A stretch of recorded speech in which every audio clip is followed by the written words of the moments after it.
Hey, welcome to the Strategic Success Podcast. I'm your host, Courtney. Thanks for tuning in.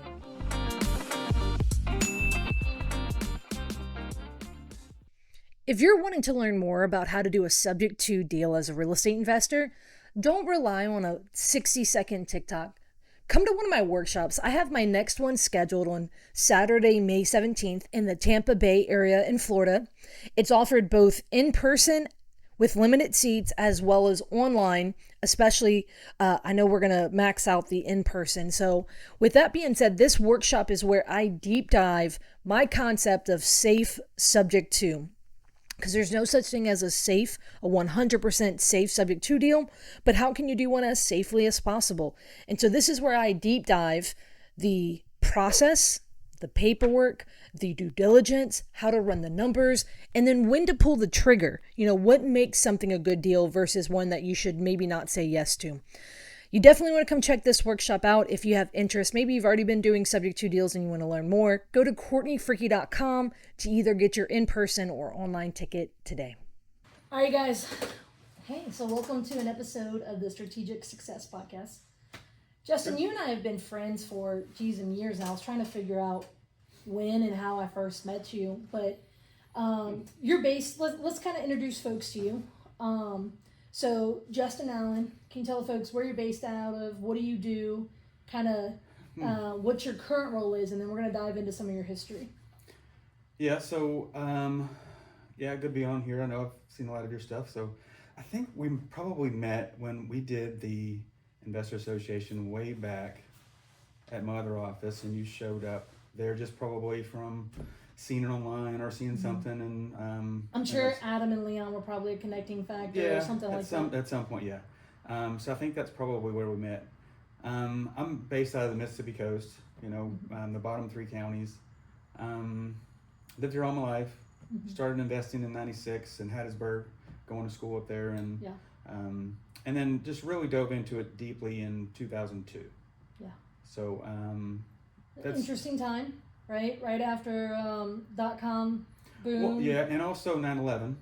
Yeah. I got laid off from the Brokerage as a casino dealer. Yeah, because the coast is full of casinos. Yeah, so hospitality is really big down here. Yes, after 9/11, we had a bunch of layoffs because of the planes not being able to fly in and stuff like that. So there was some layoffs.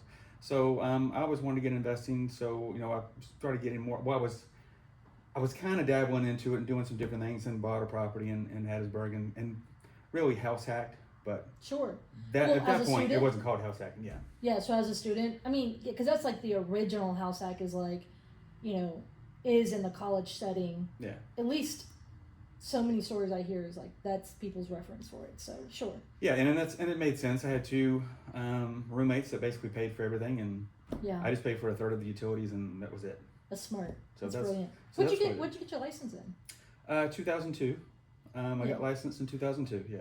To get access to the MLS. That's the reason why I got access. And so, I mean, because that's smart. I mean, so, that's when you got your license. And then what was your degree in schooling? Was it in hospitality or? No, I started in culinary. Sure. But that has a role in hospitality down here. Well, yeah, but I was also in, like in high school, I was a short order cook and stuff like that, the Pastor's Yacht Club for years. And so that's where I was to start. And then moved into film production, and then business, and then ended up in marketing. And I've got enough credits to actually graduate, but I never actually finished because I never could pile them up in one spot. You sound like a true entrepreneur, where you're like, I could get some benefits from this, I can get some benefits from this. By the time I was like, and I started to, at that point I got a dealing job, and I was going to school Tuesday, Wednesday, Thursday, and then I had off, the rest of the week. So I was down at my local casino and dealing, and I was like, I'm already making $40,000 a year part-time here. I was like, what am I doing? Exactly.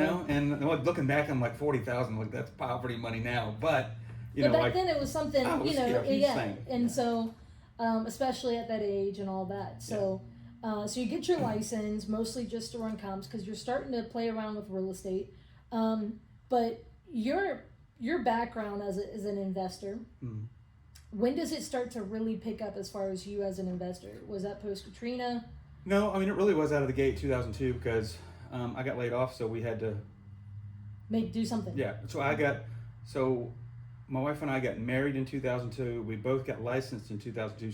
She was also a casino dealer, um, and she didn't get laid off. She was still at a job. So I decided to move into real estate, and she was going to transition there too. So we both got licensed, and started just doing courses. And like before, the only course that I had access to was Carlton Sheets. Yeah, so good old Carlton Sheets. I actually own some of it. The Yeah. No Money Down. No, it's No money. I think it's No Money Down. Yeah, The cassette tapes from late at night. yeah. Infomercials. And so because when you got into real estate, you weren't really like, hey, let me be a real estate. You're more like you were leaning on the investor side in the beginning. Yeah, and it was really traditional investing, really at that point in time. Yeah. It was, of course, some no money down, but it was more like seller financing. That was really it. Traditional and seller financing, and that was your options. Really, there wasn't really a whole lot going on, or I didn't know.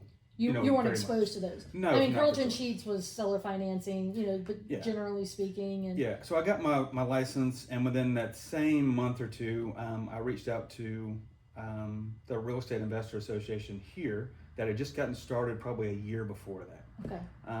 And I went to it, and then I was looking around, and I was seeing a lot of things happen, and I was like, okay, well, definitely there's more here to be accessed. Yeah. And then within 2 or 3 months, I went to a seminar in New Orleans called The Wild, Wonderful Women of Real Estate.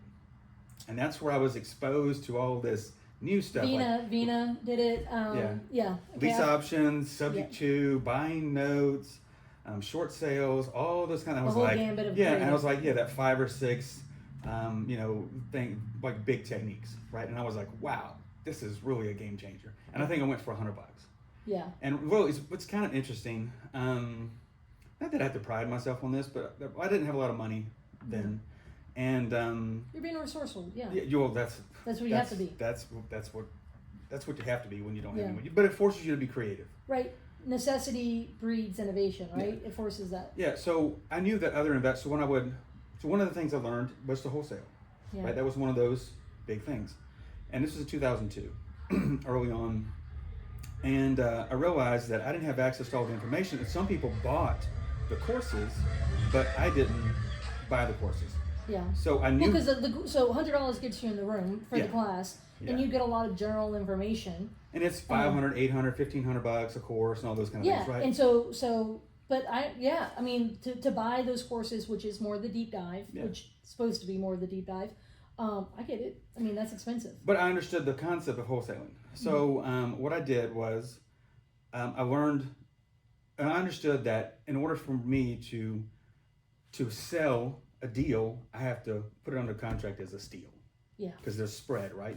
Yeah. So what I ended up doing is, back in those days, I thought $2,500 as a wholesale, that was like magic money. Sure, it was good money then. It was good money, $2,500. But what I did was I leveraged the deal, and because I knew who had bought the courses, and I took note of it, and I said I'm going to wholesale that one a deal, but I'm going to get access to the course. Well, there you go. So then I got access to all the courses without me having to pay for it, and then I made money on the wholesale deals, and that's kind of where it all started. You leveraged your way into learning more. Yeah, I love that. And then so then Katrina hits. Plenty of opportunity here on the coast, because for those who don't know, New Orleans was very advertised for the damage, but the coast got a significant amount, and not a lot of people, it was not advertised. My family's from the Mississippi Gulf Coast, and people don't realize the amount of devastation that the coast saw. Yeah, it was like a nuclear bomb went off. Yes. You didn't know where you were. There was no landmarks. There were no street signs. There were no streets. Everything was slabs. You just didn't. Everything looked the same. Yep. So it was just one of those things. Yeah. Yeah, major. I mean, my both of my parents are from here, from a very small town, Pearlington. Yeah. 900 people in that town, and my dad's one of 10, my mom's one of 5. So I'm related in some degree or another. Yeah. Or they babysat my parents, lived next to my grandma, whatever. Yeah. To everyone in my family, and I mean, they got 28 feet of water there, and I mean, unrecognizable. So, totally. So post Katrina, at this point, do you ever have a point where you go more in on being an agent, more in on being an investor? Do you have seasons of that throughout this? So I got licensed in 2002 with my wife. At the end of 2004, I had learned about short sales. Well, I learned about short sales at the time being. And somewhere around 2003, me and a buddy of mine, um, when we would get phone calls from We Buy Houses signs, the bandit signs and stuff, we would know that it's a short sale, but we knew there was a lot of like pitfalls and a lot of issues, and we maybe tried a few and what didn't work, and you know, but the more we got closer to '05, we knew that somebody better figure this out. So, and there was no companies doing it for you. All that, it was just No. you were on your own. There's no one doing it. Well, I mean, short sales. I don't want to say they were invented during that time, but they really were.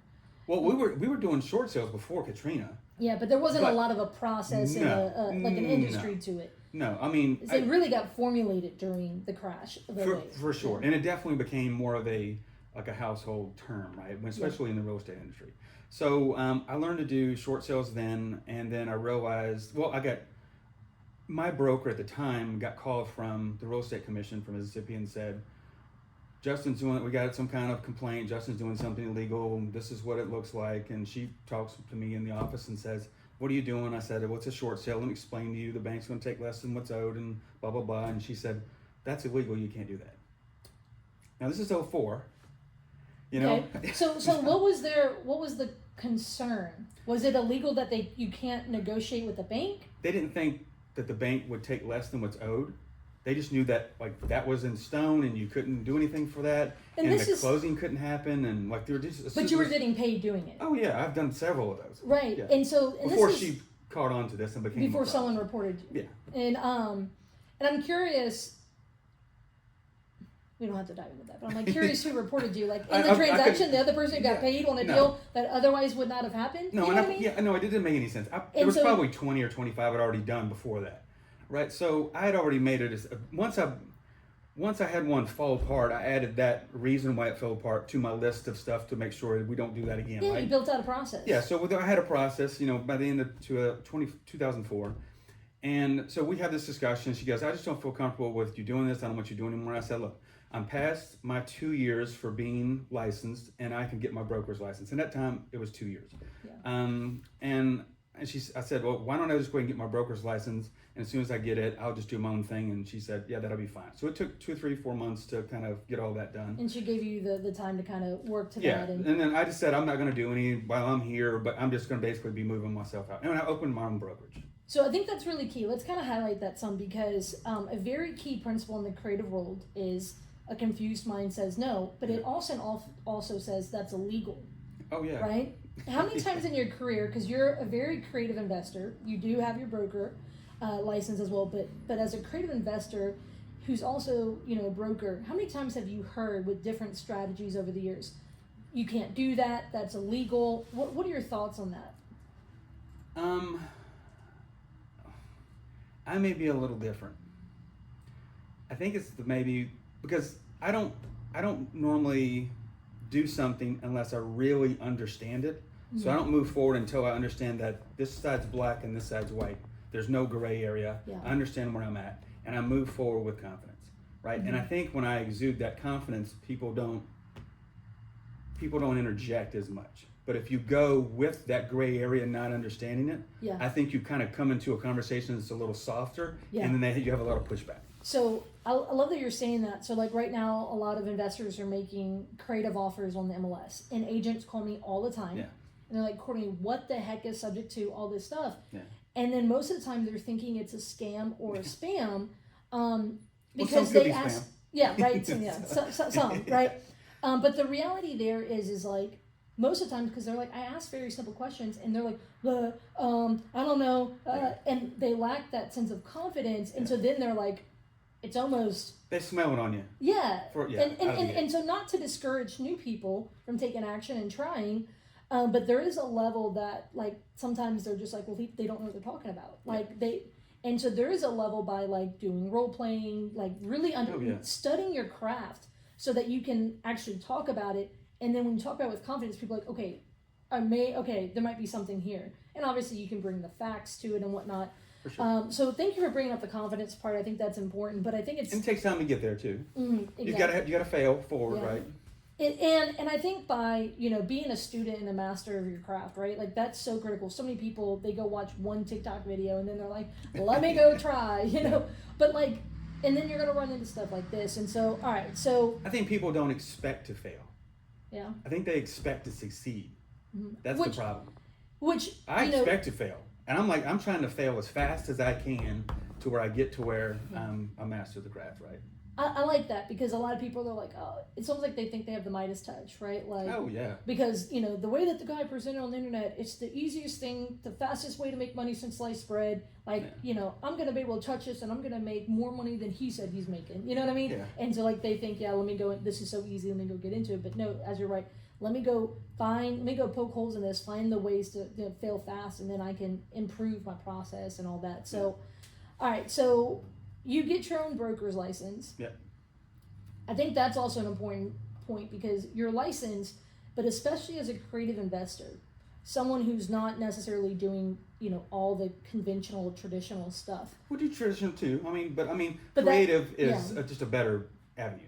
Yeah, well, and it was the path you've taken. When I first met you, it was, you were doing subject twos, and I had, learned with you through that and whatnot. Which is really crazy to me, which I'm going to bring up later on when you're talking about sub two, because the last time we discussed you doing sub two, you were against it.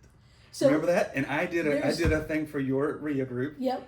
On sub two, and I was like, she has done a 180. I was like, that's so funny. Well, and I think there's a level there that it is. I'm still very conservative with it. Right, and you'll hear some of that tonight where I'm like, it's a necessary devil. It is, and it's not always the tool that you need every time. Yeah, and you just got to play those cards when it makes the most sense for both parties. Exactly, and a huge part to that though is but you going off and becoming a broker yourself. Number one, thankfully you had that time underneath your belt, because otherwise you would have been like trying to find another broker who would be okay with the type of business that you were doing, which there was nothing wrong with what you were doing. It was more so, what did they feel comfortable with? And a lot of that has to come with, the broker's knowledge. Yeah. Level. What's interesting about you just saying that, I don't think it ever dawned on me to even go look for another office.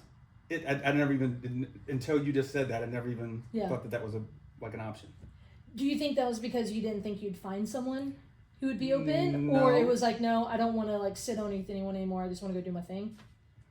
I think maybe, I'd have to really think back, but I think probably what it was, a little bit of, I'm going to do stuff outside the norm, and I'm probably just need to figure this out on my own and learn to be a broker and learn to own a brokerage and those kind of things. And probably another part of it was, I'm kind of one of these people where I only need about 30 or 40% of the information, and I'll learn the rest in the trenches, kind of a thing. Yeah, you're okay with ambiguity. Yeah, you don't have to have step 1 through 20 figured out. Give me the first 4 or 5 steps. So, and there's probably another part of it was I'd met a few brokers, and I was like, they're not that special. Well, right, like, hey, okay, I can go figure this out. I can do this. This is not anything, super, expensive estate, or anything else. And you could do it out of your house at that point. I didn't have any agents. It was just me out of my house and me doing my own thing. And real estate is not rocket science. Doesn't mean it's again, you can go get rich quick and, It's simple. It's simple, but it's not easy. Yeah. And so so you go off, and I think that's an important thing there is for real estate investors who have their license, especially if they're looking to do things like wholesaling or creative or just some things that are just not your normal typical transaction. Who your broker is matters. Oh, because big time. Yeah. all the time you see it. I mean, that's probably easily one of the biggest questions I get on the line of investors in their license is, who should I go pick my license with? Because they're just and I usually say, well, what do you want to go do? Because if you're just looking to go flip houses, that's one thing. If you're just looking to have traditional acquisitions of rentals, that's another thing. Yeah. But if you're looking to do, wholesaling, Novations, subject to different things, direct to seller marketing, for your investing business, I can't tell you how many times I've sat on phone calls with brokers who are they have liability concerns. Oh yeah. And they're just I don't even know it's worth it. And then you go read the broker agreement, and I think I've read 5, 6, 7 different broker agreements. When someone came to me and I was like, all right, let's look at it. I'm not an attorney, but so consider me dumb, but let's look, let's look at it. Yeah. And so nonetheless, you become, let's kind of continue on. You become a broker, and you're still doing these short sales. Yeah. And so the market, Substitutes and wholesaling and all that kind of stuff. I was doing Novations back then too, but it wasn't called Novations. no, that's the YouTube name for it. Yeah, and I was somebody came up and said, what is Novations? I was like, well, I don't know. And then you go look it up and you're like, oh. Yeah, I was like, that's okay. Partnering with sellers, yeah. Yeah, okay, all right.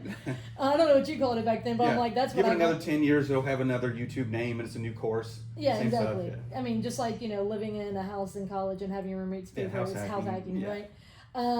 So, I mean, that's the nature of all this, right? Someone with a marketing brain said, let me apply something to a term that's been around. There's really not a whole lot new in real estate. No. So, okay, so the market, 2005 is when Katrina happened. Yeah. Everywhere else in the country, 05, 06, 07 is when the market's like, yeah. But we had this weird market down here. What happened on the coast during the 05, 06, 07? 07 when, the rest of the country fell off a cliff. Yeah. We had a weird market down here. So what was your experience as an investor and a broker with that? Selling a lot of gutted houses. Yeah. I mean, like that's a major thing. And then we probably had an overnight 30% increase in appreciation. What was available. Yeah, and I knew some people that just were looking now to just cash in on a house now that was worth X, and they could just like go move somewhere else and purchase something somewhere else, but like they could just cash out here. Yeah, basically their house jumped in value. They just want to say, hey, let me take my money in. And then also I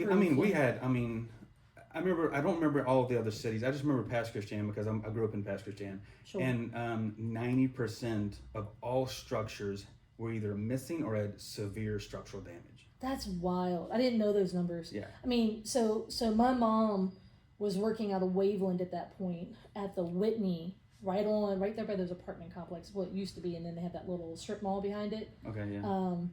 And I just remember mostly Waveland, Pearlington, Waveland, and the Bay. That was the majority of my Katrina experience. And but man, 90%. That's a ton. It is. It's but insane. think about all the people. I mean, I know now it's a lot of second homes and stuff like that. Yeah. But like back then, though, I mean, that's a lot of people's primaries. Oh, for sure, yeah. So you had a lot of people that, of course, were for the first 6 months they were displaced. Yeah. In hotel rooms in other states and those kind of things, and then we had the Katrina cottage and. That wasn't even that. It was like the trailers with formaldehyde. My dad had the trailer. Yeah. And then he still has a Mima cottage. They made him hit it 17 feet in the air. Yeah. We call it the birdhouse. So you have these like phases, right? Yeah. Where people would come back, but there wasn't a lot of new construction because you had a lot of high insurance costs. Mm-hmm. And you had to raise a lot of stuff. Yeah, and so then everybody was worried about like if they built back, what was the code going to be? And then we didn't even get a new code until 2012, and then we didn't get like new flood zone maps till like 2007 or 8. So what was built between 05 and 07 or 8, I can't remember the exact number. There's some issues with it. Yeah, like you could build back, but now it's like below the floodplain. Mm-hmm. So now your insurance is skyrocketed. Yeah, but you didn't know. So it was a lot of. It was like the Wild Wild West for a few years. The rest of the country. 05, 06, 07, because Katrina was in August of 05, end of August 05, and then so you have the end of 05, and then 06, 07. So the rest of the country is, prices are soaring. We're seeing a little bit of a supply demand soar, right? Because so many people are displaced. They need somewhere to live if they're staying. All of that. Well, and two though, I think there wasn't a lot of people coming back, and there certainly weren't people moving here. Yeah. So the only time we had people moving here were contractors. Yep. And then they were renting and they were living in trailers and different things. They were making do with what they could. Yeah. And so then you have getting past Katrina, 07, 08, 09, 2010, this is when markets are falling out across the nation. Yeah. Do you guys see that here? No. We really didn't. Why do you think that is? Because we were still way behind on housing inventory and stuff. So that insulation from the storm. Yeah. Oh yeah, we didn't have that at all. I think we slowed down because I remember being in investor meetings where you had investors that couldn't sell homes because nobody was lending. Mm-hmm. And that's, not that there was a higher interest rate. It's like they were just saying, no, we're just closing down and like only like these 3 out of 100 people can now, qualify for a loan. So the qualifications were through the roof, and they were just really hyper conservative when it came to applications and people want to buy. Yeah. What types of deals were you doing during that time? Um, When lending is difficult, for your so in buyer flipper, if you're flipping, an in buyer struggling to get financing. Yeah. So what you end up doing is doing like what you always do in a down market. If somebody can't qualify for the home, you lease option or lease purchase. Mm-hmm. So you So you do a creative way of selling it. Yeah. That you tease that person up. Yeah, and you just put that down the road for 2 or 3 years, and then hopefully by that time it'll start the market, the credit changes. market improves so that we can then. And now we can just readdress it down the road. So that's kind of what you had to do, but it turned out to be a good thing because once you did that for a few years, then you could sell them when people started being able to qualify for. So you just started teeing up deals. One of the best things I ever heard someone. You couldn't cash out. Now you're looking at these small incremental cash flow. So what you're used to cash flowing, or like on major like flips or retail, like those went away. Now you had to like make it on like $300 a month. Well, per deal, and at the same time though, I mean. And people didn't have $10,000 or $15,000, $20,000 like they had now. You were getting like, what you get. Yeah, you got $2,500, like $3,000, like that was it. You got what you can get, yeah. And you don't. But you take a dead deal that you can't move, and then you're turning it into something, and you're teeing it up for some money down the road. And that's really when I started. Before that too, but really during that time, you started realizing the magic formula was subject to lease option. Mm-hmm. That's the acquisition disposition formula. That's going to be the most leveraged formula to give you the most on the front end and the back end and everything else. And so then, all right, so you've done a lot of different creative strategies over the years. We talked about Novations, we talked about wholesaling, we talked about short sales, which I wouldn't even say short sales creative. It's just a negotiating tactic, right? And and then obviously subject to and things along those lines. I know that was one of your favorite things, at least from our experience, has just been to buy creatively and sell creatively versus just having a whole bunch of rentals, or rentals or flips, right? You were like, I don't really want to do those. What was your thoughts around that? Obviously, so flips and traditional long-term rentals.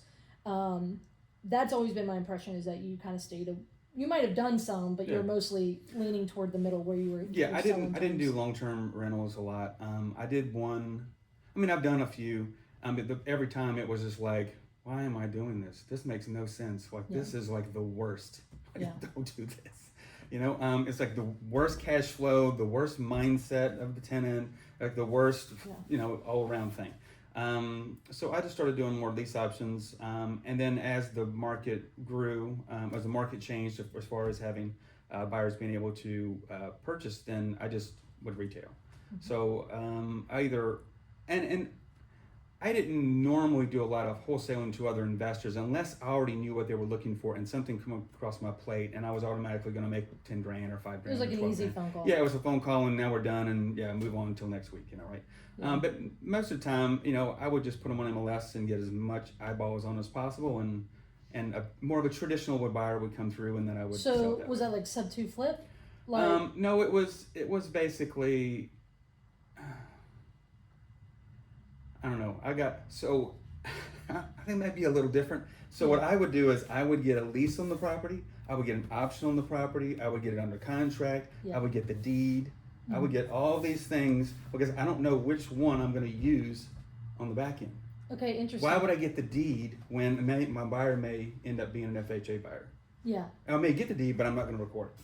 Interesting. So there's so many different. Because and so to break that down, the 90-day rule with FHA, you would struggle to be able to buy it with a deed and then quickly sell it to FHA. Yeah, so I'd get several ways coming in, so it doesn't limit my ability to dispo or sell the property on the back end. I think that's interesting. And then so you're doing all these different methods. The market.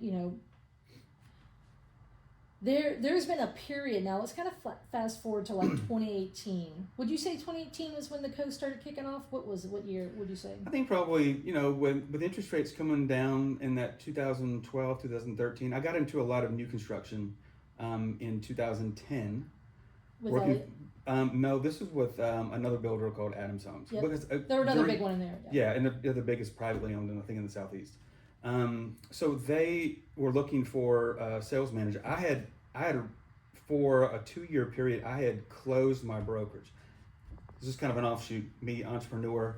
Sure. I got kind of burnt out from going to a gutted home and dealing with the seller and the weeping, and I mean, it just takes a toll on you after a while. Right? I understand. Years of doing that. If someone said they've never had that, they're lying. Or they're not doing enough business. Yeah, for sure. I mean, because you're doing it, but you feel like in a war zone all the time. Yeah. And it just kind of wears on you. You're constantly dealing with the world is on fire. You know what I mean? Yeah. Like the war zone part, right? Like, yeah. And I get that. Like, that's exhausting. Where like I'm literally hugging a seller almost every appointment, and it's emotional. Like I can't do so many in a day. It's just emotionally draining. And like, look, me and my therapist have conversations about this. Like, well, but then again, too, I mean, it's not like the normal traditional, like if we have a down, like depression or recession here now, it's not, Katrina was a different animal altogether because you had people that had probably passed away in the house, in the attic, got trapped, I mean, like that kind of craziness, right? So it's like a lot of that, right? So all I the think crazy stuff. Yeah, so I think the mental health part of it kind of played into a part where one day, I was realizing I need to pay somebody to drive around with a We Buy Houses, big neon, ugly, on like a minivan, and like I could get leads from that. That was like the idea for some reason. I don't know why I got that idea. So I went online and started looking at some of the, dealerships, and at that point in time, like 06, 07, there weren't a lot of dealerships online. They didn't like multi-million-dollar dealerships didn't even have a website. Yeah, that's pre-social media at that point. Yeah, yeah, for sure.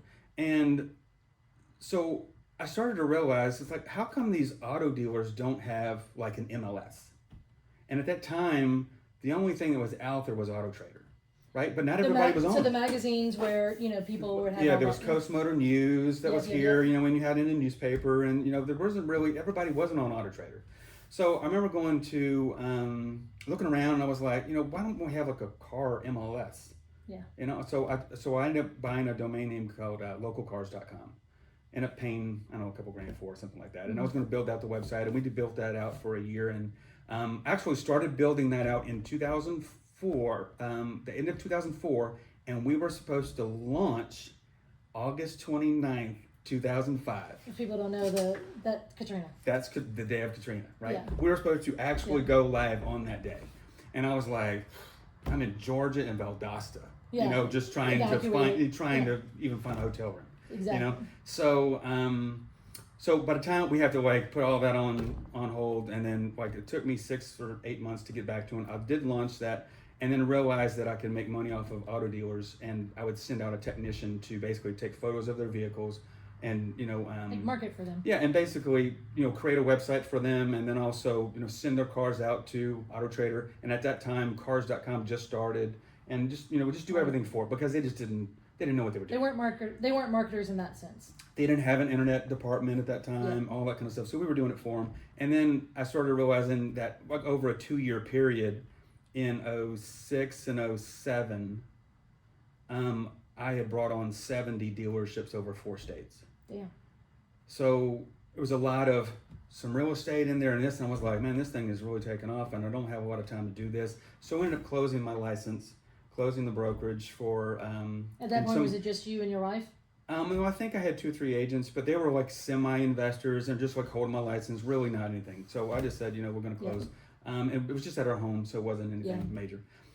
So I closed my license. I didn't put it in active.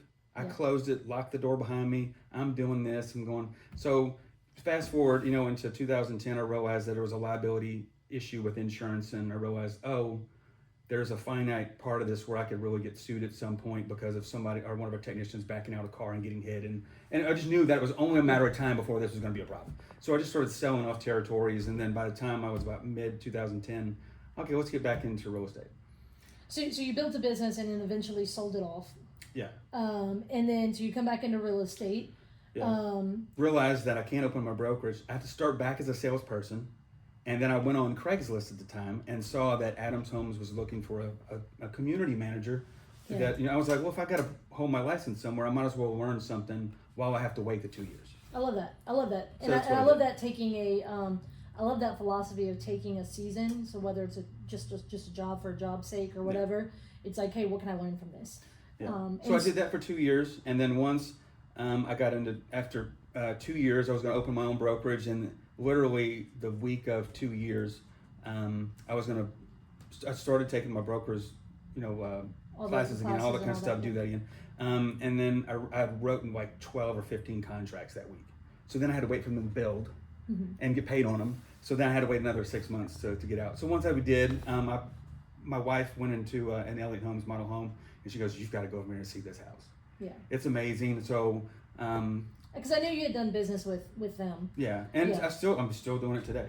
So and it's one of those things where I remember my wife and I went into this model home, and I looked at her, and we went through the bathroom, all this like upgrades, especially like $175,000 price tag at 2010, prices. Sure. And I looked at her and I was like, "We're gonna make a fortune."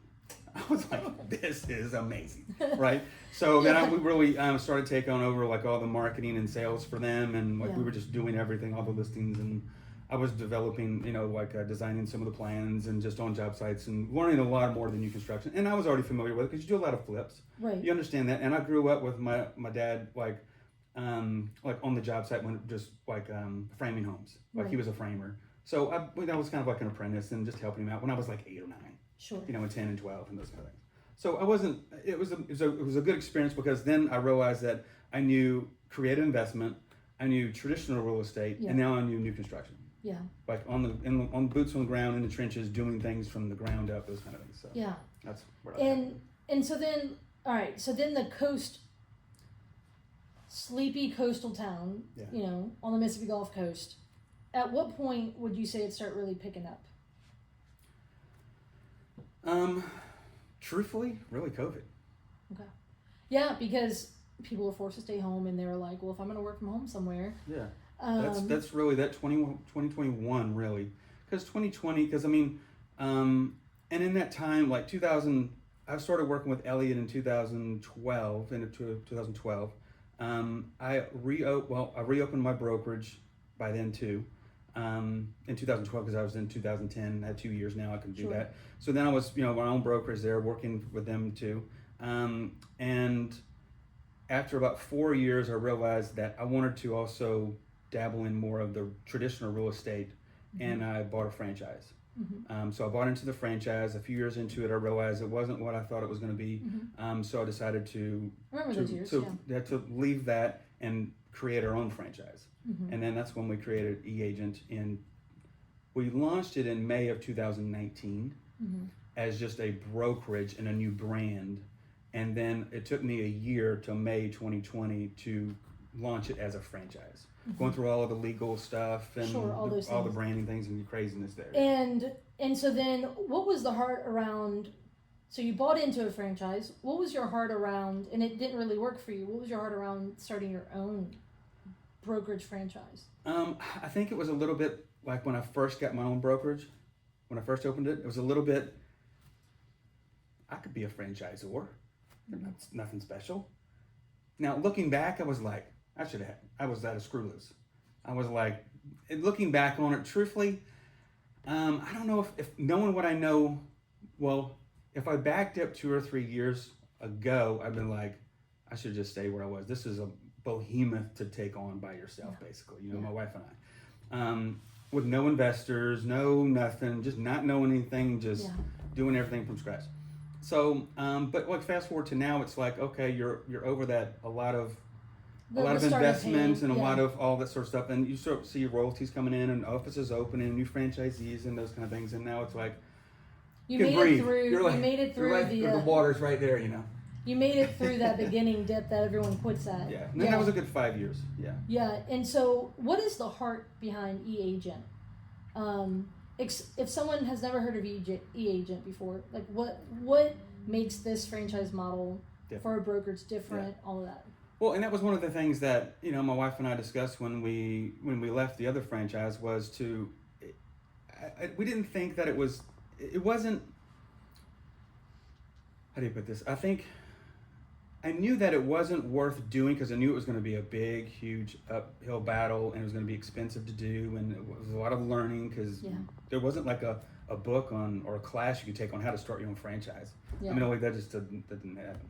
So we said, we just wrote up a list of stuff on a yellow pad of like all the problems that buyers and sellers face, agents face these, broker owners face these, franchisees, franchisors, the market, the industry as a whole. What are these, problems? And I said, and if we can figure out a way to have a unique value proposition where we can at least solve half of these, I think it's worth creating it and moving forward with it. So after about 3 months, we've figured out a way to solve half of those, and we moved forward with the agent. And really, what it boils down to, we actually ended up solving all of them, all the problems. But I didn't realize that when you solve this one, it automatically solves 2 more, because we created everything from scratch. We didn't look at it from, hey, we're just going to do the same thing they are. We're just going to do it a different color, or do a different brand, or do a different website. I mean, just started from scratch. What does a brokerage need to look like in modern times? Not the traditional brokerage. And one of those big factors was creative investing. Not only would the brokers know how or understand more about what those terms mean, and what not be scared to work with agents or investors or clients that are going to be creative, but also how can the agent also take advantage of these tools and start investing for themselves for long term? Because as an agent, that's short-term money, right? That's transactional. You're not like your getting commission. Yeah, is you very get a much today commission. money. Yeah. So it's just like the opposite, like on insurance, right? So there's not a lot of upfront, but it's like a little bit, over time. So when you look at that piece of it, I said, if even if we just took that one concept, and eAgent was the brand associated with creative investors, or just investors, period. But think about it.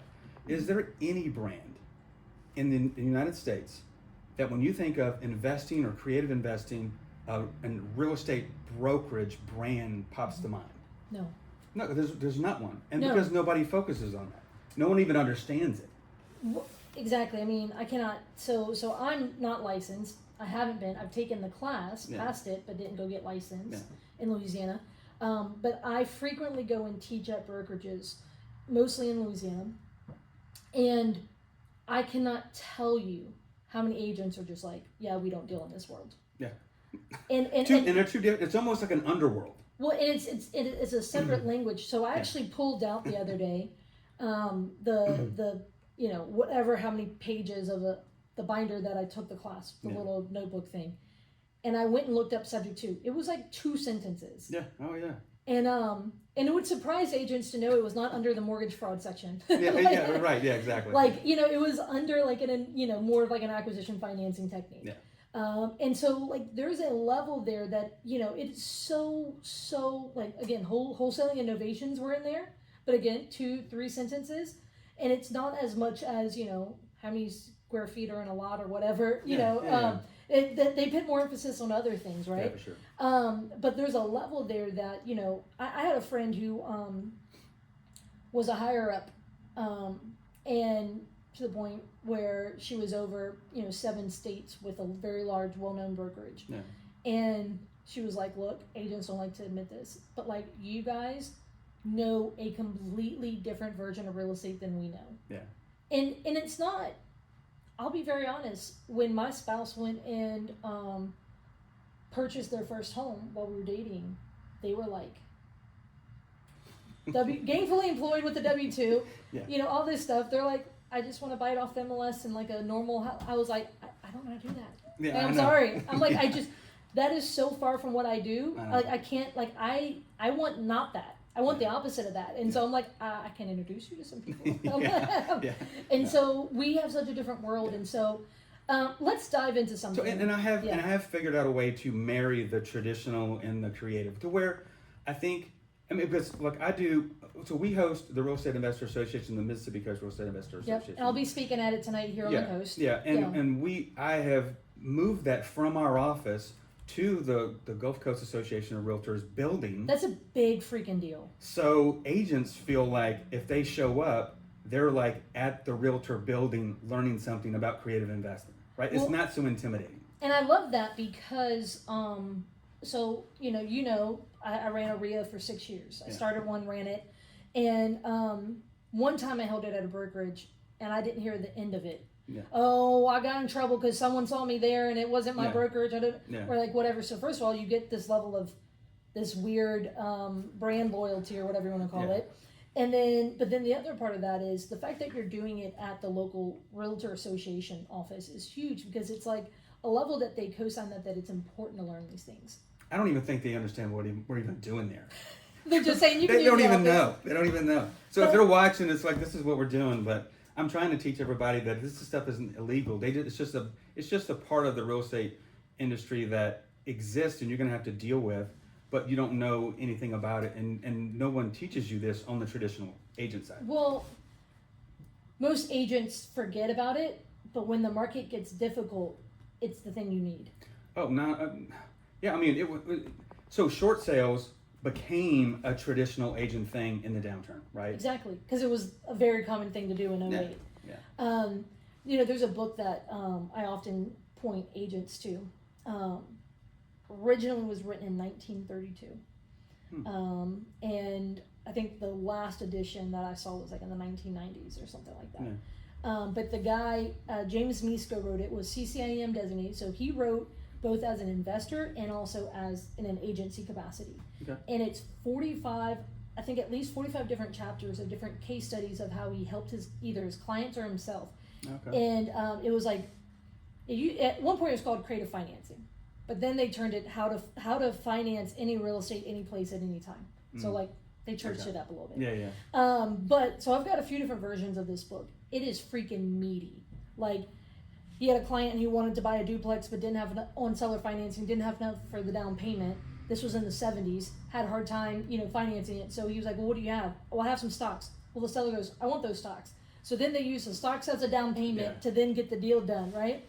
And I think back then too, prior to like the 80s, 90s, you could do a lot more creative stuff than when the due on sale clause came into effect, and some of those things, and high interest rates, and all those kind of things. So I think today everybody feels like it's this stringent thing. It almost reminds me of the cars we used to have before. We could open the hood up and you could do things.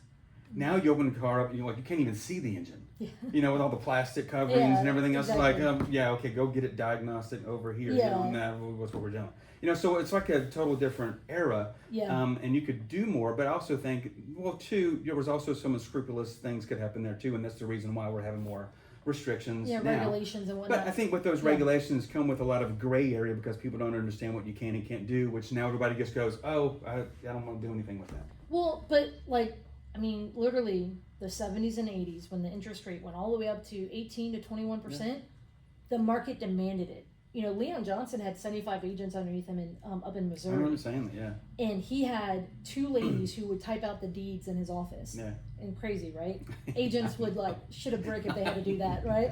Yeah. They would type out the deeds. Yeah. And he said every other transaction he did for a period of time was a subject to. Yeah. But on the retail market, not like investors left and right, and we need to do that more of that now. It was huge. Yeah. What do you mean by more of that? Well, it was because anytime you sell the house now, it's like everything starts over. Yeah. Everything goes back to 30 years now. It's like you don't inherit the old loan and you start a new one, or you give them a down payment or something. We would just have much more. We would have more equity and more wealth for everyone if we didn't put those parameters on people and make them do that. So there's a guy, I like what you're saying here. There's a conversation that is happening even at the Fannie Freddie level of what's called the portability of a loan. In the creative world of substitution of collateral. I'm liking it already. They've had conversations. There's a guy I can point to a guy at Bruce Norris has gone up there with high levels with Fannie and Freddie and talked with them about he's a hard money lender, creative finance guy, knows Pete Fortune, all those guys. But he's based out of California, and he knows a lot of those guys and is highly respected in macroeconomics. He does a lot of charts and stuff for California and now Florida. But he made a very solid case for the portability of a loan. Mm-hmm. And because of the very low interest rates that the Fed's manufactured for so long, they're talking about the lost decade. Have you heard of that? Well, when we had all 3%? Well, they're talking about right now predicting the lost decade, which is basically our transactions screwed for the next decade because we had such manufactured low interest rates for so long. that so many people, I looked at the stats yesterday. It was, I think, like 30 to 40% of people have free and clear homes. The rest have mortgages. Yeah. Of the properties that are mortgaged, 75% are below 5% interest rate. I can see that. And so, and there's a huge chunk. I think it was like 20. Because think about it, everybody, when the rates go to like from 8%, because I remember doing 8% in the early Exactly. 2000s, and everything goes to 3%. What are you going to do? Refi. Yeah. So then everybody refis, to pull up money. The or to do refi whatever. boom of 2020 and 21, like that was crazy, right? So many people have these low locked in. Yeah. We now are like people are like locked in, like they're like, it's gonna have to really make sense for me to move. Yeah, for sure. And so obviously life will demand it from Yeah. some people, but they're talking about the lost decade in the sense of transactions, right? And so that's where that conversation of the lending world, if they don't consider something, they may be shot in the foot. Yeah, because at worst case scenario, I think if you look at, so I didn't know this. So when you look at and this was something I pulled up and did a class on for our agents, and I found out, and I didn't know this, what do you think across the country, the average time between somebody, before they sell their home again? Like, what do you think that is? It used to be 7, but I believe it's now somewhere between 10 to 15. The average is 12. Yeah. Right? And in California, it's 18. Yeah. Because why is it like that in California? Well, it's affordability, Yeah. right? So they can't move up, right? Mm-hmm. But another thing that has happened that I didn't really think about until I realized this, when you have something at 3% interest rate, you can purchase more house. Right. You can purchase a larger house. And Yeah, when you more do purchasing that, power, so when you do that, now where are you going to go with it? When you have a D.R. Horton 5-6 bedroom house and 3 baths and everything, like that's your forever. Like, what else are you going to do other than downsize? You're going to downsize. Yeah, and but further down the road, Yeah. or you have now multi-generational people moving in, so now those bedrooms are still. So one of the being big taken issues up. with California is they have a big tax on inherited properties, and so it locks people. Yeah, it locks people in. And so then people are like, they just move into mom's house, and it's a whole thing that they're like, instead of having to pay on all this, we'd rather just keep it and we all move into it. So, I want to circle back around to something. So we're talking about how trying times. Yeah. So whether that's the low interest rates that lock people in, transaction volumes are down, interest rates go crazy, whether it's the 70s or even, and now as we've seen rates creep up, changing markets required creativity, right? Yeah. And so here with me here, over the years, people use this term called investor friendly. Yeah. And for me, investor friendly has always kind of been an overused word. It's kind of like the word motivated. Like, it means something different to everyone, especially when it comes to the MLS. Like, I'm like, so I think there's a difference between investor friendly and investor focused. Let's talk about with eAgent, you as a broker, who you're a very established, experienced investor, especially on the creative side, right? What do you think it means to be investor focused versus just investor friendly? I think every agent is investor friendly. Every brokerage is investor friendly. They want to do that. They've done investments. I think it was 2016 when I tracked all of our transactions for the year and realized that like 60% or 61% of all of our transactions were with an investor. Wow. And I was like, that's interesting. And it's like, and the majority of them were like just traditional investors. I was like, there's just a lot, just to now focus on having your agents really understand this, right? And then just go deeper into it and understanding that, when you're working with a creative investor instead of the traditional investor, that they can also be, profitable for you as a client, right? And there's very, very few. I can only name 2 other people that are brokers outside. Well, one of them is an eAgent. Only one broker that I know of outside of eAgent that understands any of this. Yeah. That I would send somebody to, and they don't even have their own brokerage. They're a broker, but they're associate broker. Yeah, they're associate broker. Yeah, under somebody else's brokerage. And I would, that's and huge, they, though. but I was like, but it also gives you a leg up, right? When it says this, the riches are in the niches, right? So if you understand that just working with real estate investors that are creative, that just alone makes you much more valuable. right? So I think that's one part of it. I think when you look at investor focus too. Let's talk about the part how you want to encourage your agents towards investing. Yeah, because I started doing some classes and I've recorded some stuff too. I've done several hours just on like acquisitions, creative acquisition techniques, what they are, explain them. Hey, if you do it for yourself, this is what you do. Right? If you do it as an agent, this is what you do. Yeah. And there's language that you have to use differently. That's really the only difference. Yeah. Truthfully, there's only, when I've been licensed, a lot of people, I think you had mentioned this maybe when you first came in and we started talking just a few minutes, that, some people are afraid to get their license. Yes. Like they're afraid to get their license because they're like, no, I literally just had someone tell me that yesterday. They're like, I don't want to do all the disclosures. Like, I'm afraid I'm going to get it wrong. I'd rather not have to have that headache. What's funny to me is it's just like the agents that don't know anything about the investor world. The investors do the same thing for the agent side. Mm-hmm. They shun the agents and go, well, I don't want to do anything to do with that. That looks like that's crazy. That probably is going to get me in a lot of trouble. Mm-hmm. So that's going to be probably illegal at some point. Yeah. You know what I'm saying? It's just crazy to see like that. To be an investor and an agent at the same time. Yeah. So, from 2002, I was doing both. Yeah. And it has only helped me.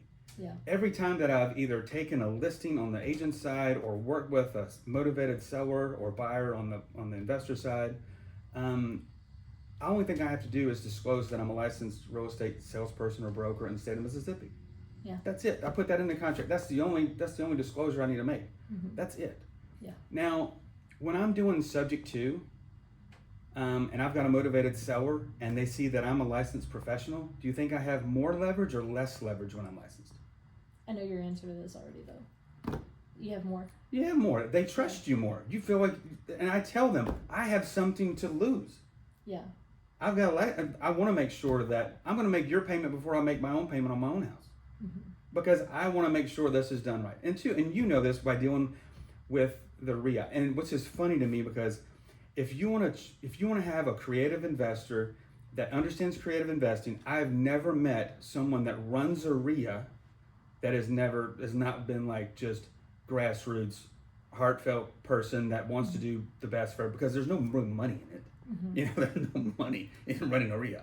Yeah. So you're basically doing it for for networking. The Lord's work, but exactly. So if you're able to do that, and then you also have this reputation, you're not going to let all of that affect you, right? Mm-hmm. And in the investor world, if you screw over 2 or 3 people, your reputation goes to shit really quick. Someone up in North Mississippi screwed someone over at like 8, 9 a.m. closing, and by noon I got a phone call. Oh yeah. I'm like, that traveled down the interstate real fast. Yeah, it's like, really fast. So that's probably the only negative thing I see with out-of-state investors pulling in, because they don't have a local reputation that's at stake, right? But even local, there's a guy that one of the big news stations did a report on him.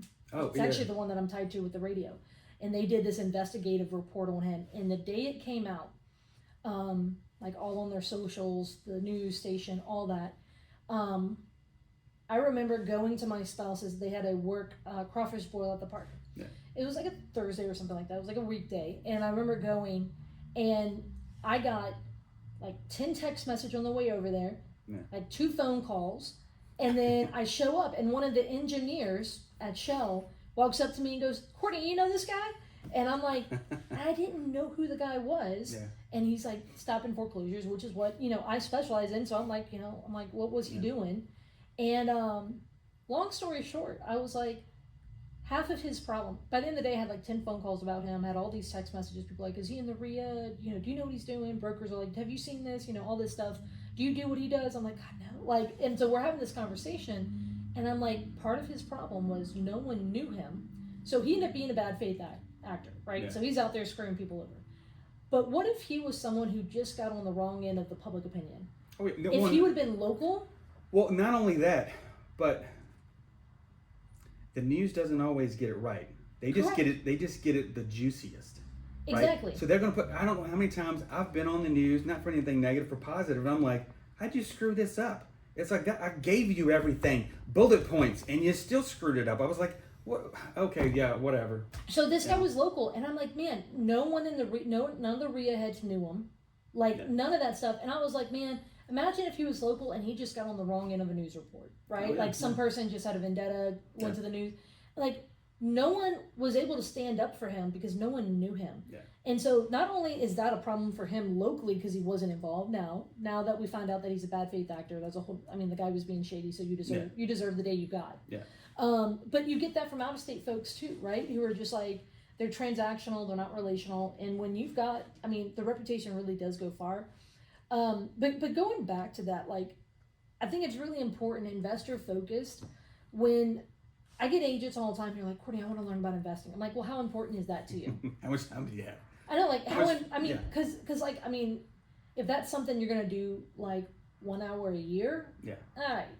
But like, if you're like, no, this is the main focus of your season, then I'm like, well, what brokerage you're at matters. Yeah. Because if all you're gonna go do is traditional real estate, you'll learn about real estate, but you won't, like, good luck if you learn about investing. Well, and not only that, but a lot of times as an agent, you always hear from the broker all the liability and all the issues that they're having, right? So then they tell you, don't do this, don't do this, don't do this, right? So it's almost like you're in a confined box and the box is getting smaller and smaller and smaller, Exactly. right? So Exactly. when you want to expand that, when you're talking about creative investing, it just freaks out everybody out. And that's not even on the creative side, but even on the traditional side, like if you flip, after a certain while they start getting nervous. You know, like if you are, even like with rentals, you're still not being trained properly.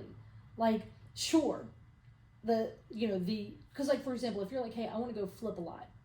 Well, you can learn on the sell side, but like on the buy side, you're not being trained how to be a good flipper. You know what I mean? Oh, no. Like, you can prepare a house for sale, so you might learn what makes a house, sell fast, the finishes, the comps, all that.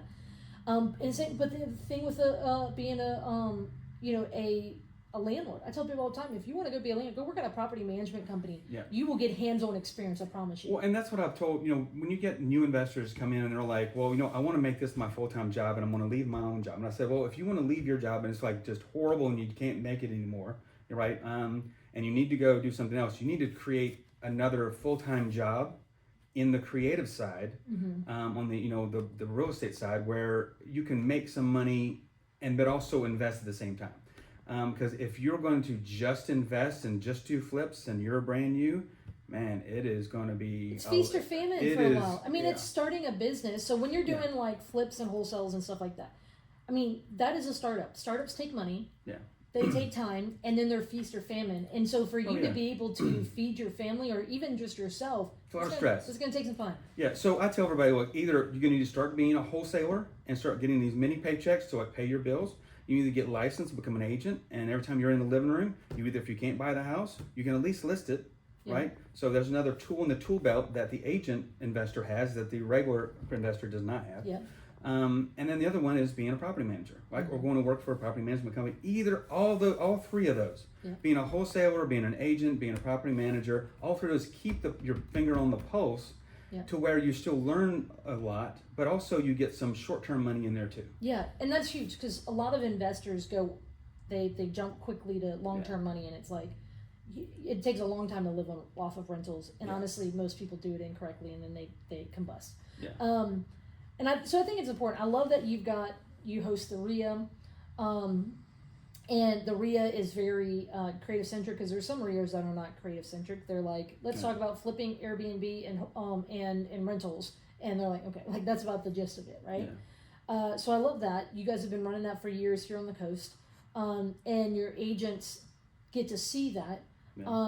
I know, agents are getting to see. You've got history as a deal maker. It's very different from a broker who knows what these things are, who has actively done or actively doing these types of deals. Yeah. Those things all matter. And so let's just be very clear, you guys. Like, when it comes to investor friendly, think of that as like saying, hey, are you welcoming to investors? Yeah. I don't, there's very few people I know on the real estate agent side who will say, no, I will not take that business. Yeah, I don't know of anybody. Yeah, maybe someone who got burned. And they're like, Yeah. But for the most part, they're like, They're not going to turn down the business. Or if you're only trying to, to list the property with somebody for $300 or something, something crazy. Agents like no thanks, Yeah. So there's a level that agents will, when I talk to them about working with investors, they'll say, oh, well, I do have some criteria of what I'm looking for in an investor that I work with. Yeah. And so but for the most part, they're not going to turn down the business, right? No. But being investor focused, that is like, I am actively investing in your ability to grow as an investor. So that's, trainings, educations, and exposure to these things versus just saying, hey, well, if you do it, that's fine. Yeah. So I think, eAgent is definitely investor focused. Now we have, because we're a franchisor, so we have franchisees. Now I don't require each franchisee to know all this creative investing. Mm-hmm. It's just an opt-in. You want to learn more about this? Oh, here's and that's stuff that's coming from like headquarter, like they can access the stuff from you guys. Yeah, it's videos that we've recorded, and they have access to either the REIA videos or stuff that I've recorded about certain acquisition or disposition techniques to at least get started. Yeah. Right. So if I look at it as if they want to get into this side, then like, hey, watch all these videos. Yeah. Come back with me for questions, and then basically the video portion is a filter to let me know how serious they are. If they go, whoa, this is a lot. Yeah. It's gonna take me 6 months to get through this. I'm like, yeah, I know. Right. It's a big deal. It's not something you go learn in 30 minutes. Yeah. Well, go take the time to become a master of your craft. Like exactly. So, and that's part of it. So, I'm getting buy-in. I think that's important. Get some buy-in. Like, hey, like you're not just saying this off the tip of your tongue that you're interested. Like, actually go commit some time to it. And we do have franchisees that opt in, and not only that, but I think we're almost like quasi-investor and got licensed and kind of like what I did. So they understood a lot of it kind of coming in to that. And Pat Heidingsfelder is one of those. I mean, he co-runs the REIA with me. Yeah. He's also a franchisee. He's also very familiar with subject twos and short sales and novations and all that kind of stuff too. Things, yeah. Especially over the years. Investor. Yeah, and of course, I've taught a lot over the last few years. He came in as a traditional investor, but now he sees the light. So it's good. And then we have agents in other franchise offices or brokerages that plug in, and their broker knows, like, I don't understand everything, but I know Justin or Pat or somebody else has the answer, and they can walk me through it, and I'm not scared of it. Yeah. So they're open to it, and then it's not going to go spend all their time in it, but they understand, like, hey, they have assistance, and so they don't go refer to somebody else, or sometimes they refer to me or Pat or somebody else, or even outside brokers do that. But I'm not the principal broker of my office. I own one of the franchises to run our own deals. I met your broker when I came in. Yeah. Yeah. Because I know, and that's important because you're running the franchise at the franchise level. Yeah. It's like it's hard for you being that operator level. And I wear a lot of hats, so I mean, and I'm doing a lot of different things on the vertical spectrum. I'm doing some agent stuff. I'm doing some some broker stuff as far as not running the office, but recruiting agents and maybe doing some trainings and stuff like that. Yeah. And then also regionally in this region, selling franchises. And then I've got my corporate hat I have to put on to deal with vendors and different things and all that, all the legal stuff and all that kind of stuff too. So it's been good, I think, because I'm also, even as a CEO of eAgent, I still have my finger on the pulse of what the market's doing. So when we're looking at our training, our vendors, our automations, AI, and all that kind of stuff, we're at the forefront and still can be not just relevant, but I think kind of that tip of the spear. I enjoy being out there in the frontier. I've been used to it. So if I'm not out there with all the drama on the frontier, it feels like it's kind of boring. Yeah, I get that. It's kind of boring, So I'm constantly testing the fences, So. I get that. What's the future for eAgent look like? Anything that you want to share? Growing outside of the region we are in. So how many franchises do you have? We have 8. And are they all in Mississippi, or are they? They are all in Mississippi. Yeah, we're about to open one in Mobile, and we've got several others going into Mississippi too. One of the reasons why I wanted to, before we started scaling outside of the state, I wanted to kind of keep it really small. We didn't do any marketing. We weren't really going outside of our other area, just other than just having other franchisees say, like, hey, this person's looking to open their own office. You need to talk to them. Just word of mouth kind of thing. But this year we're starting to now seriously look at scaling, because I want to make sure that the foundation was solid enough, so when we started scaling, we didn't have problems. Yeah. And I didn't want to put the ego in the front, right, driving, Yeah, and just play like, hey, all offense. yeah, and then we have franchisee retention problems, and they just wouldn't want to renew after the 5-year term. I think that's smart. Yeah, And plus, going to different states is a whole new animal. And it's different in each state. Not only the real estate traditional side, but the franchise rules and regulations and all that kind of stuff. It's a monster to take on. Exactly. I mean, it's and investors who are like, oh, I'm in every state. I'm like, not really. Yeah, I'm like, okay, tell me you're not good at what you do. Yeah. But or you have to be a monster of an operation to be able to handle that. Yeah, and I think what I've decided to do, instead of going across the country in surface level, I'd rather go from one region and just go deep into another one and hit it hard and become the brand in that region. Yeah. And then go to the next one and just start mushrooming out from our base and we just crush it in each region. Our goal in each region we go into is ultimately gain 51% of the market. Wow. That's a big deal. That's all right. That's more than everybody else combined. No, that's huge because I mean, so. But but think about it, and this is why I think I started to. I would get boring. I would get bored in certain businesses I've had in the past because they didn't challenge me enough. This one is super challenging. Well, I'm sure, yeah. And then when you start making goals like that, okay, well now it's like if I want 51% of the market, then the whole model's got to be different. It's got to be a game changer. Like what does it even look like? Yeah. Because now you're thinking of it totally different than trying to just capture 3% of the market.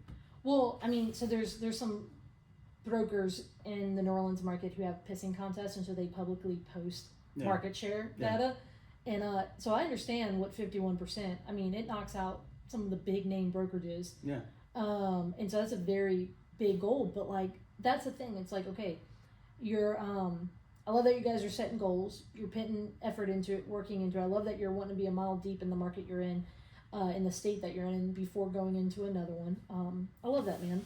And so if someone, we're about to wrap it up here, so if there's other things you want to share, I'll get that. But I want to make sure you have a chance at the end if someone wants to reach out to you, whether they're here on the coast and they're an investor and they want to get connected, or they're an agent, or they're even interested in the franchise. But any other final thoughts? I know we've talked about a few things here, but that you want to kind of leave folks with? I think there's two main, three main factors. I think eAgent, we solved a lot of issues in a lot of different parts here, but it really came down to three main factors that really we do that nobody else really does, no other brand. Mm-hmm. One was the creative investing side, where we taught that for anybody that was interested in doing it. Yeah. Right, so that was one part. The second part, fact that you're even pro that, a lot of people are very anti that. So the fact that you're not only just that one piece by itself is enough to because to even be neutral is a big deal. Yeah. But to be for it is a whole nother. The second thing being, I realized that I went on Amazon and tried to find any kind of courses, books on how do you open a real estate brokerage, and there were only 6. 2 were decent, other 4 were like in the 70s, 80s, 90s. Mm-hmm. Not really a lot of information. It was just kind of bland. They're not going to teach you how to TikTok dance? Right, really. But the idea being is that no one teaches you how to run and operate a brokerage because your current broker doesn't want you to leave. Yeah. So there's no one wanting you to do impactful. That. So what happens is you either do it badly, or the branding's off, or you end up buying into a franchise and you hope to make it there. But essentially, even when I was with the franchise that I was with, they didn't really have any courses or teachings or anything on how to run my brokerage and help me there. But the vast majority of franchises want you to be a successful brokerage, and then they do a brand switch. You have 30, 40 agents, you're doing 200 million in sales, you're a prime candidate for our X franchise. So you're already successful. Yeah. And all they're doing is changing the hood ornament. That's Yeah. it, really. So, so then they don't have a lot of risk in you because you're already successful. They're already taking a successful company, and not only that, but you're paying them To get to that next for level. their brand, right? And but there's nobody Okay. to get you from the scratch, like to start you out from the ground level up and getting you to that point. It's all just throw yourself in the deep end of the pool and hopefully you know how to swim. Yeah. That's really about it. So what we decided to do was to have classes we call the Agent to Broker plan, where agents can learn how to run and operate a brokerage before they open it, before they even get their broker's license. And we have classes, and then not only that, but if they can become a compliance officer or a managing broker in our own brokerage, have access to all of our stuff. I have a regional meeting or a franchise meeting here, and somebody could be back at another desk back there that they could just, and you could be a new agent and listen in. Yeah. And the reason for it is that we're totally transparent, and I don't know because that person may be the next franchisee. Yeah. But if they're never exposed to it, Yeah. then they feel like it's not even an option for them, right? So that was the second piece, is making sure that we make it simple for real estate agents to open their own brokerage. And it's a process. They don't have to just jump in the deep end of the pool. There's like swimming lessons, and we're going to start at the 3-foot level and the 4-foot level and get there, right? And before you know it, you're going to be diving off the high board, right? So, but that's the point. And not only that, but I found that if they take that position, by the time they open on their franchise, it's less work for me as the franchisor.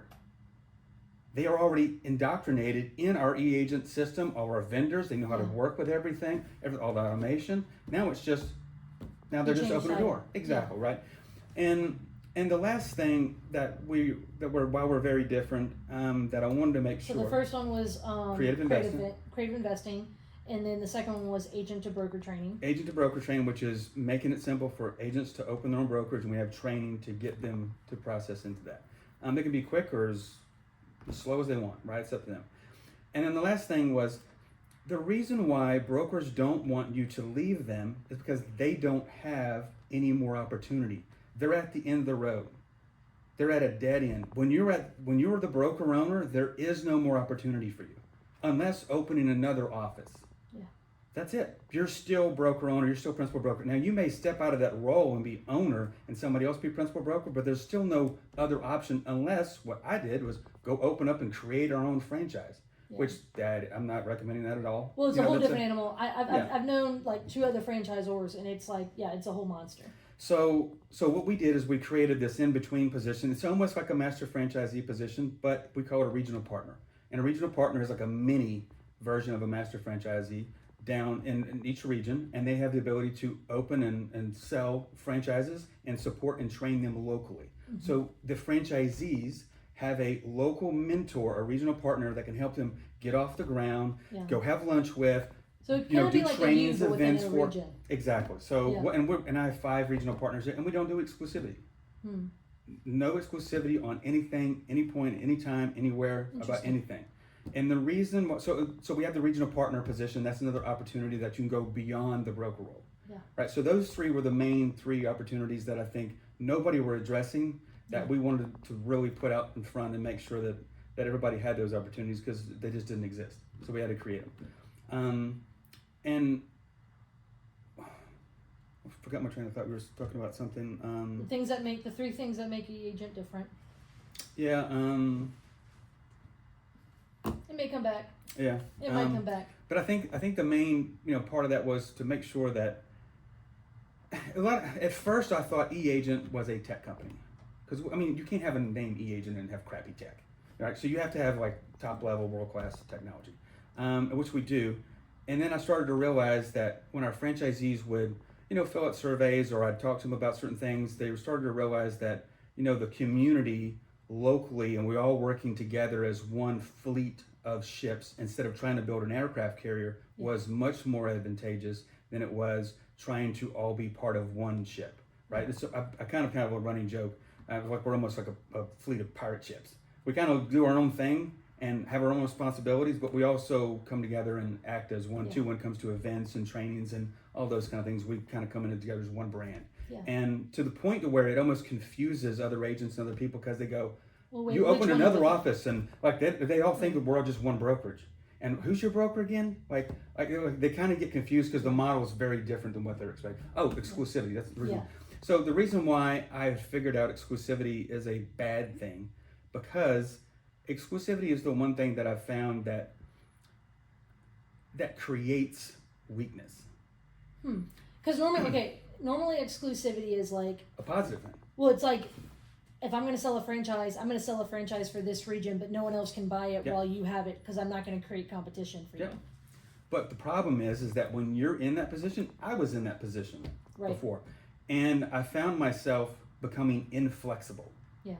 Because if I'm the only You one, can't go tread on someone else's territory. You can't. Yeah. I get. But Yeah. the problem is that if you want to be with me and my brand, you're gonna have to, with this brand, you're gonna have to come on my office. So I'm less flexible, and what happens is if I'm the only game in town that can offer you this, then I don't have to change. I don't have to evolve. Yeah. That was another reason why we trademarked the phrase "the evolution of real estate." Yeah. Because we wanted to. Because look at it this way: if I have 50 franchisees in the city of Biloxi, just the city of Biloxi, everywhere somebody drives on it, sees it's going to be an eAgent sign everywhere. But we have more strength as one brand, even though we have 50 different offices, and it could be 50 different agents, 50 different brokers, and they're just all one by themselves at their own house. Could be. But that was the point, is that we all work together as one brand, and everybody, it does kind of mess with your mind, because it's like the opposite of what you expect of a franchise and different things. But once you really understood the concept, and after about 6 months, it really does take about 6 months for people to go, oh, I get it now.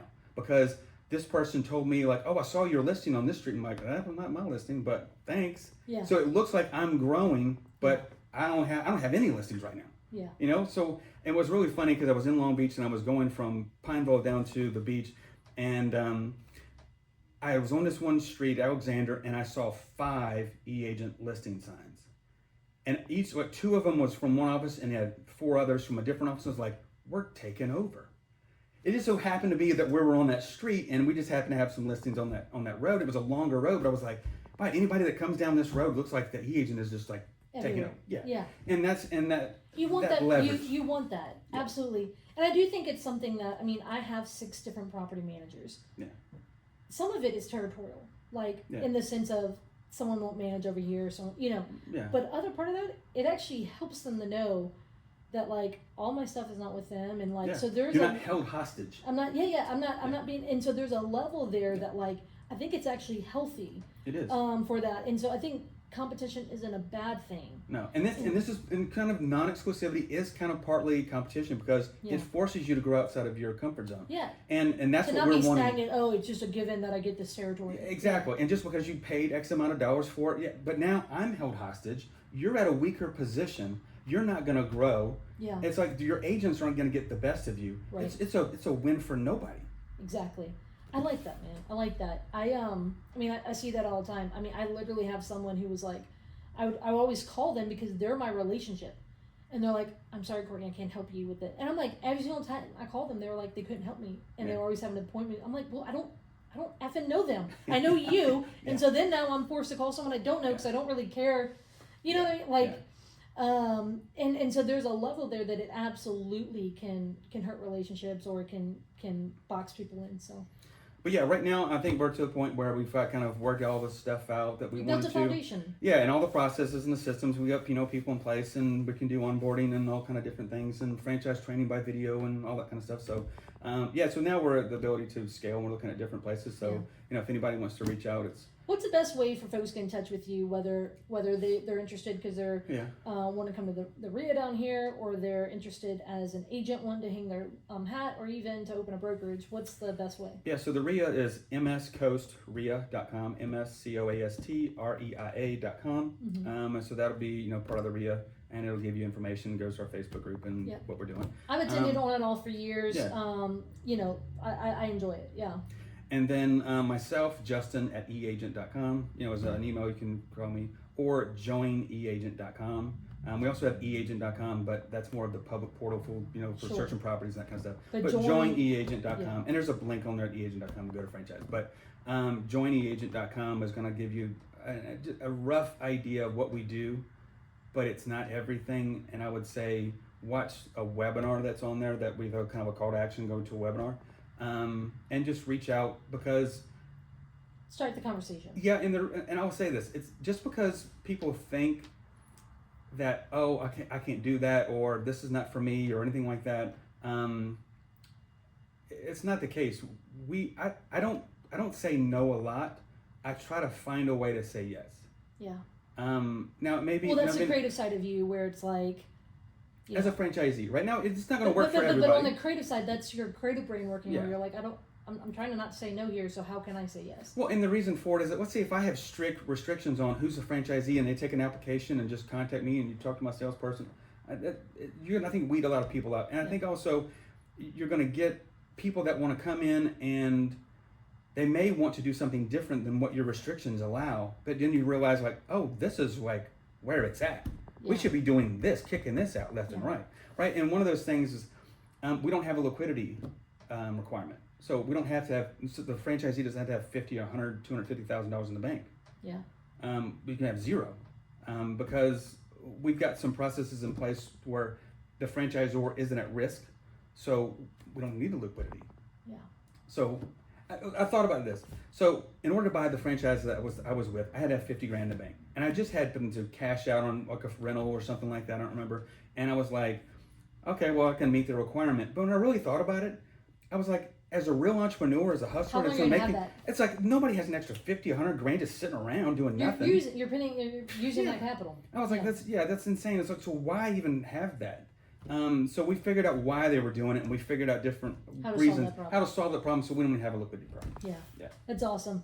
All right, so join eAgent.com. Yep. MSGulfREIA.com or Justin at eAgent.com. Yeah. Sweet, man.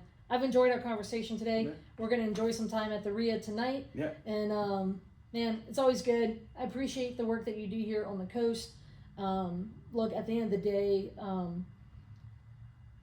I know you've been heavy into this market for a long time. And, not a lot of people can either stick with something for a period of time, things like that. And so, anyway, I just love to see it. But glad to have you on, man. Thanks for joining us today. It's been a good conversation, like always, like we've always had conversations. But I think that's part of the REIA. When we do the REIAs, it's almost like an organic conversation in the front instead of it being a presentation and robotic. So that's the way I do styles. I just kind of off the cuff. That's how we do it. So absolutely, man. And you don't even have to prepare for it. You just get up and start talking. I love it, man. Right. I love it. Well, appreciate it.